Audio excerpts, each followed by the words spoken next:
Vijay sir சொன்னார், நான் வந்து தேர்ந்தெடுத்திருக்கிற ஒவ்வொரு எம்எல்ஏ பார்த்தோன்னா பார்த்து பார்த்து செலக்ட் பண்ணி எடுத்திருக்கேன்னாரு. இப்படி பார்த்து பார்த்து சாதியை பார்த்து அறநிலைத்துறையில பார்ப்பனர் வகுப்பை சார்ந்த, அது பார்ப்பனர் ஜாதியை சார்ந்த ரமேஷ் அவர்கள் தான் பார்த்தோன்னா அமைச்சராக வந்து பொறுப்பை கொடுத்தாங்க.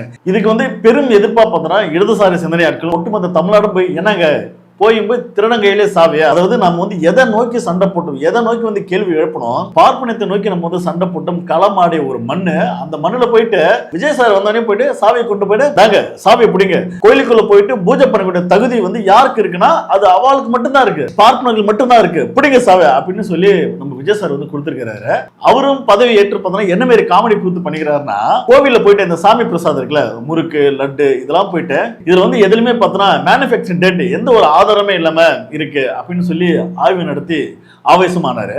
வீடியோ முதல்ல பாத்துருங்க. ஏதாச்சும் ஒரு டேட்டா இருக்கணும், அந்த டேட்டா யார் அக்சஸ் பண்ணி எப்படி நீங்க பாக்குறீங்க, அன்னைக்கு டேட் மேனுஃபேக்சரிங் பண்றாங்கன்றது எப்படி என்ஷூர் பண்றீங்க? இப்போ இது 15ஆம் தேதி போட்டுருக்காங்க, 15ஆம் தேதி மேனுஃபேக்சரிங் பண்ணாங்கன்றதுக்கு உங்ககிட்ட என்ன ப்ரூஃப் இருக்கு? யாரு செக் பண்ணது? இது என்ன எப்படி இது கொடுக்குறீங்க?